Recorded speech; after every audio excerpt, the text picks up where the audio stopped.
Class 8 के लिए जो 8 क्लास में अंदर 3D शेप है उनके फॉर्मूलाज की हमने बात कर ली थी। क्यूब, क्यूबॉइड और सिलेंडर की बात करिए। अब कुछ 3D शेप और बच गई है जिनकी हम बात कर लेते हैं। जैसे कि एक आएगा आपके लिए कॉर्न। क्या आएगा? कॉर्न। कॉर्न आप लोगों ने देखा होगा, इस तरह की एक शेप होती है। आपने सॉफ्टी आइसक्रीम खाई होगी, सॉफ्टी आइसक्रीम खाई है ना। सॉफ्टी आइसक्रीम का उल्टा अगर कर देता हम कॉर्न, उसको सीधा करेंगे तभी वो कॉर्न ही होगा।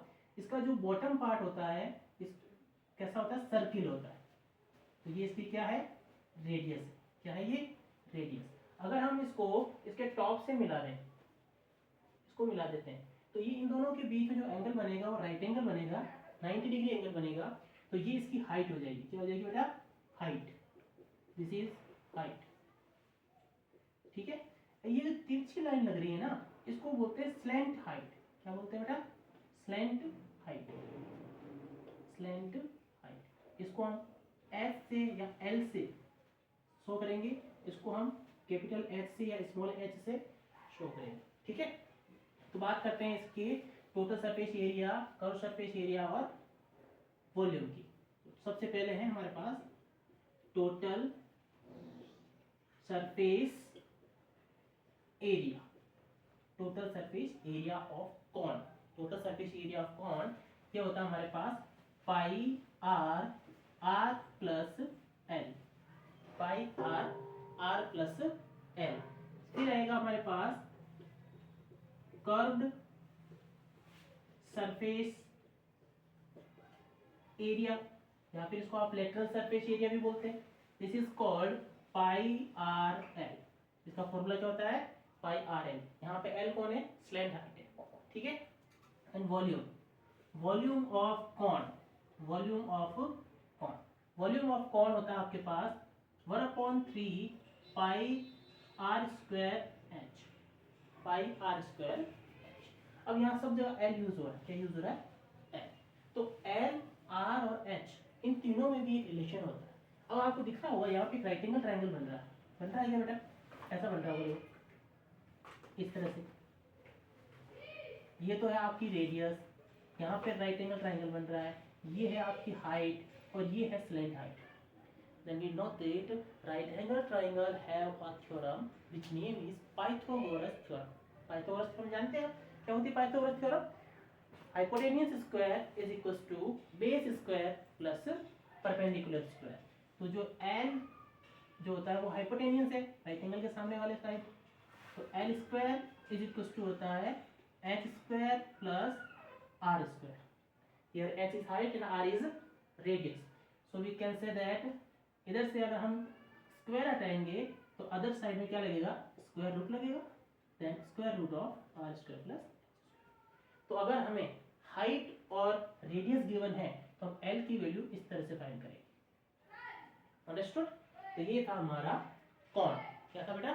कॉर्न। तो कॉर्न के बारे में आप लोगों ने जान लिया होगा। अच्छा, एक चीज यहाँ पे आपको थोड़ी सा और दिख रहा होगा कि ये जो हम लिख रहे हैं वॉल्यूम, ये वॉल्यूम, ये किसका वॉल्यूम है भाई? ये वॉल्यूम है सिलेंडर का। किसका बेटा? वॉल्यूम ऑफ सिलेंडर है ये। Volume of cylinder, volume of cylinder. तो ये दिख रहा साफ साफ कि volume of cone is equal to 1/3 of volume of cylinder. Volume of cylinder, volume of cylinder, यानी कि कॉर्न का जो वॉल्यूम होता है वो सिलेंडर के वॉल्यूम का 1/3 होता है। सॉरी 1/2 नहीं, 1/3। ठीक है। यानी कि 3 कॉर्न मिलके एक सिलेंडर बनाते हैं। 3 कॉर्न मिलके क्या बनाते हैं? एक सिलेंडर बनाते हैं। देखो ये सिलेंडर है हमारा। क्या है भाई? सिलेंडर है ये सिलेंडर। ठीक है। यहां से अगर हम कॉर्न बनाए क्या बनेगा? यहाँ और यहाँ एक कॉर्न तो ये बन गया, एक इधर ये कॉर्न और बन रहा है, इधर ये कॉर्न एक और बन रहा है। तो 3 कॉर्न बनेंगे। एक सिलेंडर से कितने कॉर्न बनते हैं? 3 कॉर्न बनते हैं। इसीलिए जो वॉल्यूम ऑफ सिलेंडर होता है वो 1/3 of, sorry volume of corn जो होता है वो 1/3 ऑफ सिलेंडर होता है। ठीक है बेटा? चलिए आगे चले। तीसरी जो शेप, फोर्थ शेप हमने पढ़ी है कॉर्न। फोर्थ शेप हमने क्या पढ़ा है? कॉर्न। आगे हम बात करते हैं स्फेयर के बारे में। स्फेयर यानी कि गोला। स्फेयर यानी कि गोला।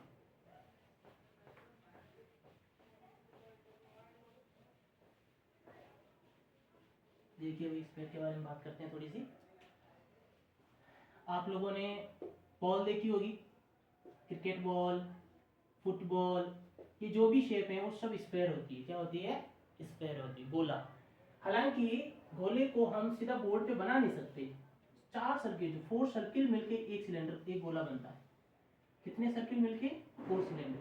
लेकिन उसको हम सीधा बोर्ड के ऊपर बना नहीं सकते, इसलिए हम उसको सिलेंडर के जैसा बनाते हैं। कैसा बनाते हैं? सिलेंडर के जैसा।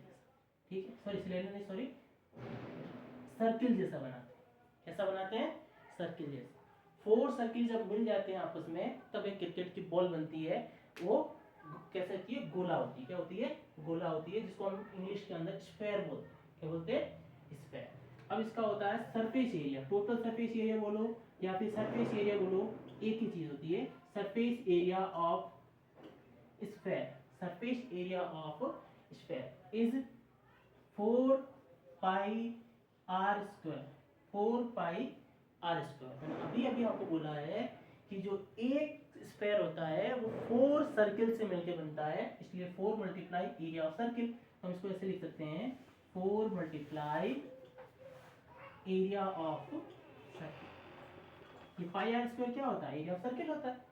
ठीक है, तो स्फेयर का सरफेस एरिया क्या हो जाएगा? 4 मल्टीप्लाई एरिया ऑफ सर्किल, यानी 4 पाई आर स्क्वायर। इसका कर्व सरफेस क्या या लेटरल सरफेस एरिया नहीं होता है, क्योंकि इसमें कोई फेसेस होते ही नहीं है।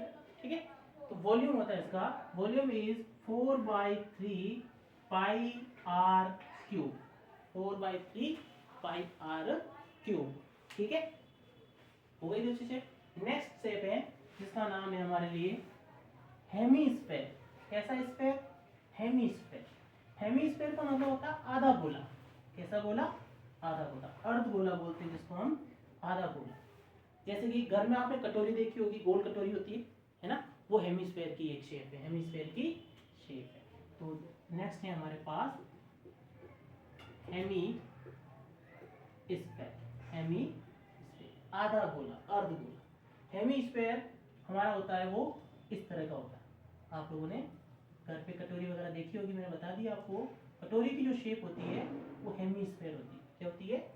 Hemy sphere. हेमी स्फेयर जो होता है 3 सर्किल से मिलकर बना होता है। कितने सर्किल से मिलकर बना होता है बेटा? 3 सर्किल से मिलकर बना होता है। देखो 3 सर्किल से। तो इसके अंदर टोटल सरफेस एरिया होता है। क्या होता है बेटा? Total surface area. और कर्व सरफेस एरिया भी होता है इसके अंदर, है ना। Curved surface area, curved surface area. Total surface area जो होता है वो होता है 3 पाई आर स्क्वायर, यानी कि 2 सर्किल लिए, एक सर्किल ऊपर वाला टॉप। अब कर्व सरफेस एरिया का मतलब टॉप को हटा देंगे, टॉप को हटा देंगे कितना बचेगा? 2 pi are square, 2 pi are square. Volume, volume वही अपने स्फेयर का आधा कर दो, स्फेयर का आधा यानी कि 3 pi are cube, 3 pi are cube. तो ये 2-3 शेप जो है बच गई थी, ये आपके हायर क्लास के लिए अच्छे से काम आती है, या फिर आप जब कंपटीशन की तैयारी करोगे, नौकरी की तैयारी करोगे, तब भी ये चीज़ें आपके काम आएगी। तो इनको अच्छे से पढ़ लेना, लर्न कर लेना। बाकी जो क्वेश्चंस हैं अब इसके, वो हम कल स्टार्ट करेंगे, कल की क्लास में। Okay, bye bye, goodbye. अरे यार।